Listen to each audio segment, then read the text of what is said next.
नमस्कार मंडळी, स्वागत आहे तुमचं पंकज क्लिप्समध्ये, ज्यात आपण मोठे पॉडकास्ट छोट्या छोट्या क्लिप्समध्ये टाकतो. ही स्टोरी तुम्ही नक्की एन्जॉय कराल, पण त्याआधी सबस्क्राईब करायला विसरू नका. मी खूप गोष्टी अशा पण ऐकल्यात, ते बायंगी भूत वगैरे बोलवतात ना लोक आपल्या स्वतःच्या फायद्यासाठी, ते लिमिटेड हितासाठी. टाइमसाठी असतं. आणि मग ते त्यांची अपेक्षा पण वाढत जाते आणि अपेक्षा म्हणजे कसं माहिती आहे काय, आता आपण त्याला एखादी गोष्ट देतोय. आता समज एक बायंगी भूत आपण आणलं आता आणि आपण त्याच्याबरोबर डील केलेलं आहे की मी तुला माझं एक काम केलंस तर मी तुला समोसा देणार, नाही तर वडापाव देणार, नारळ वगैरे काहीतरी चढवणार. हो, नारळ वगैरे ते असतोच. नारळ कधी जेव्हा घेतो ना आपण त्याला, तेव्हा नारळ द्यायचा असतो त्याला. त्यानंतर मग त्याला खाण्यापिण्याच्या वस्तू वगैरे द्यायच्या असतात जेव्हा काम होतं तेव्हा. एक माझं काम केलंस की मग तुला वडापाव नाही तर समोसा पाव मी देणार. तो आपल्याकडे मागतो, आता एवढं मोठं काम केलं तर मला आता बर्गर दे, पिझ्झा दे, आणखीन दे काहीतरी. नाही आपलं ठरलं आहे ना, हे ठरलं आहे आपण हेच देणार. तेच दिलं ना त्याला तर तो आहे ना कंट्रोलमध्ये राहतो. पण आपण पण त्याच्या हिशोबाने आपण चालतोय ना, मग तो आपल्याला कंट्रोलमध्ये करायला बघतो. बायंगी भूत म्हणजे लहान लहान मुलाचं भूत असतं ते. अच्छा, जे नटकट असतात खूप आणि नाही बाळिश असतात, चांगले नाही ते विकतात. आय थिंक कोकणात कुठे विकतात ते नाही माहिती, पण विकतात. असं बोलण्यात अशा गोष्टी आहेत. पण हा सिद्धांत मला असं, तू जेव्हा आपल्याला पाठवलेलंस की तुझ्याकडे वेगवेगळ्या, तर तू वेस्टर्न एक्सप्रेस हायवेचा पण उल्लेख केला होतास की ती तुझ्याकडे गोष्ट, तर ती गोष्ट काय आहे? वेस्टर्न एक्सप्रेस हायवे म्हणजे आम्ही पहिले शूट करायचो फिल्म सिटीमध्ये. एका प्रोडक्शनमध्ये, मोठ्या प्रोडक्शनमध्ये मी सॉन्ग शूट करत होतो. अच्छा, रात्रीचं लेट व्हायचा, डेलीचं होतं आमचं झालेलं ते. लेट घरी यायचो, घरच्यांना पण सवय झालेली होती, चावी असायची माझ्याकडे. तर एक दिवस असंच झालं, रोज येताना मी असं कारनी वगैरे यायचो, नाहीतर कॅब वगैरे करून यायचो. एक दिवस मित्र बोलला मी सोडतो. त्याचं पण सासर होतं पुढेच. मी दादरला राहिला, प्रभादेवीला त्याचं सासर.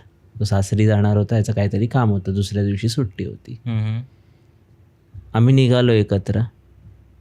अंधेरी ब्रिज आहे ना, तो उतरलो. बस स्टॉपच्या इथे आम्ही थांबलो. तिथे एक चहावाला असतो, छान चहा मिळते त्याच्याकडे. चहा पियालो आणि आम्ही निघतोय. लाल साडीमध्ये एक बाई उभी आहे समोर, रात्री 1:30चा टायमिंग. आणि ती बाई आम्हाला बोलवते. बोला ऑलरेडी डबल सीट आहे, कुठे ट्रिपल सीट घेऊन जाऊ, फाईन किती पडेल. म्हणून आम्ही लोक बोललो चल जाऊया. जसे आम्ही आयबीसचा ब्रिज आम्ही चढतोय, ती बाई मिररमधून दिसते आम्हाला दोघांना पण, आमच्या पाठी बसली आहे. बापरे. चेहरा म्हणजे कसा, डोळे दिसत होते जे प्रॉपर वाईट होते, नाक नाही, तोंड नाही, पूर्ण सपाट. आणि असे म्हणजे होल पडलेले होते, त्या होलमधनं असे किडे निघत आहेत असे बाहेर. मी त्याला एकच सांगितलं त्याच्या कानामध्ये, कुछ भी हो जाए, तो हिंदी होता, कुछ भी हो जाए, काही पण हो दे, पाठी वळून नको बघूस, समोर बघत राहा. मी पण समोर बघतोय. मला जेवढे श्लोक येत आहेत तेवढे मी बोलायला लागलो. तेव्हा माझं असं काही नव्हतं, नॉलेज नव्हतं की बाबा महामृत्युंजय असतो, बरं हनुमान चालीसा असते, ह्यासाठी तेवढं नॉलेज नव्हतं. ही पण माझं इन्सिडेंट झाल्याच्या नंतर 1.5 वर्षानंतरची गोष्ट आहे. तिकडनं चाललो आहे, तो पूर्ण कव येतो आपला सांताक्रूज एअरपोर्टचा, तो येऊन आपला सांताक्रूजचा पण ब्रिज चढतो. ब्रिज चढेपर्यंत ती पाठीच बसून होती. बापरे. आणि ती दोघांच्याही खांद्यावरती टॅप करते, बोलवते तुम्हाला की पाठी बघा. आम्ही बघत नाही, आम्ही मिररमधनं आम्ही फक्त तिला बघतोय. आणि ती चेहरे असे बदलते, म्हणजे वेगवेगळे चेहरे असे करते ती. चांगले वगैरे करते, मध्येच हिरोईनींचे वगैरे, लाईक एक मॉडेल आहे बसलेली पाठी, तसे चेहरे करते की आम्ही बघू. तुमच्या मागे बसलेली होती, आम्हाला जाणवत होतं, मला पाठीवरती जाणवत होतं. आणि त्याच्या कमरेमध्ये असा तिने हात टाकलेला होता. माझी सवय होती, मी मांडीवरती हात ठेवायचो, एक तर त्याच्या नाही तर माझ्या. पण तिने प्रॉपर कमरेत त्याच्या हात टाकलेला. माझ्या पण कमरेच्या इकडनं मला जाणवत होतं की हात आला आहे म्हणून पुढे. आणि जाणवतंय म्हणजे कसं एखादा टच नाही जाणवत आहे, वारा लागतोय तिथे, हवा लागते, थंडगार हवा. जसं एक बोलतात ना अथांग सागर, एकटा बसलोय, थंडगार वारा आहे, तसा थंडगार वारा, त्यापेक्षा पण सॉलिड वारा असतो तो असा जाणवतोय आम्हाला. आता मी मगाशी सांगितलेलं ना ते मोबाईल हे झाला, माझ्या दोन्ही कानाला, जसं कानाच्या माझ्या बाजूने कोणतरी बघतंय, तो स्ट्रीम बघतोय.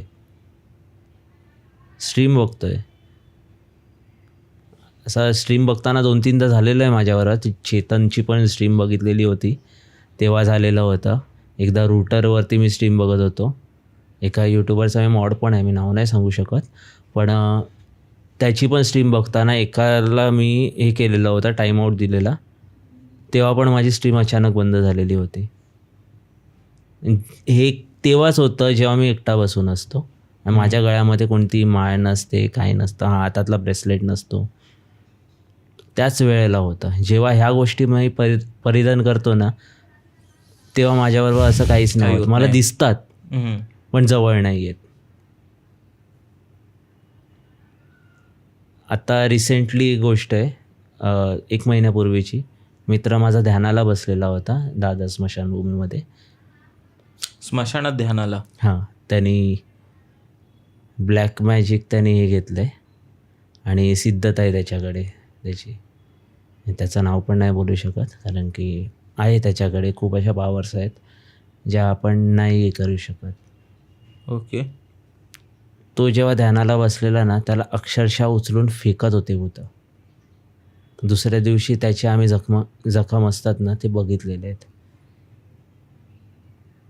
फेकत होते म्हणजे ध्यान तोडायसाठी प्रयत्न करत होते. ह्याचा ध्यान तुटला तर आम्ही ह्याला मारून टाकू शकतो, पण ह्यानी पूर्ण ध्यान केला. तो ध्यान झाल्याच्या नंतर हा सकाळी निघाला तिकडनं, समुद्रात अंघोळ केली.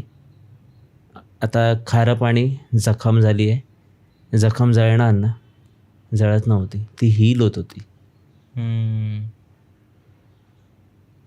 डोळ्यासमोर हील होते तुमच्या? हां, तो आम्हाला सांगूनच गेलेला होता तिथे. आम्ही त्याच्याबरोबर जाऊन बसलेलो होतो, म्हणजे तो आत बसलाय, आम्ही बाहेर होतो. जेव्हा तो निघाला ना, पूर्ण त्याचं शर्ट रक्ताने भिजलेलं होतं. बापरे. सकाळी?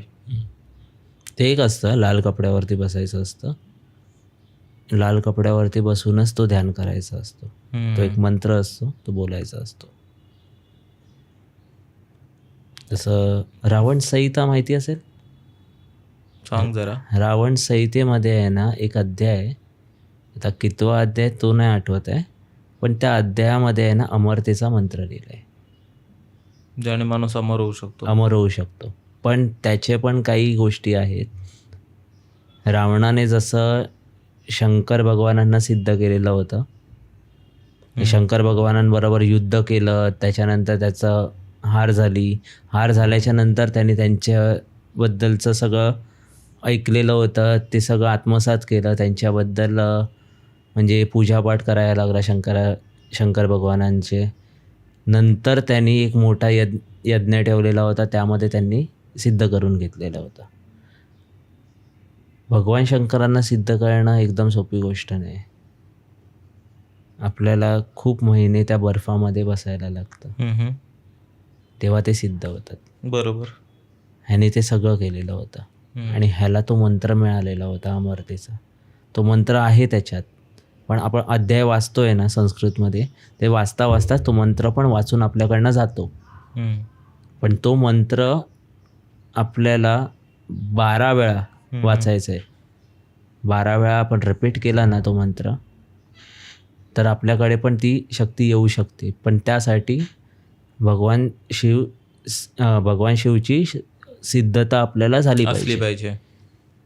ती सिद्धता असेल तरच येऊ शकतो. मंडळी, जर तुम्हाला ही स्टोरी आवडली असेल तर डिस्क्रिप्शनमध्ये आम्ही पूर्ण एपिसोडची लिंक टाकलेली आहे, तो चेकआउट करायला विसरू नका. त्यात अशाच प्रकारच्या भरपूर स्टोरीज अवेलेबल आहेत आणि सबस्क्राईब करायला विसरू नका.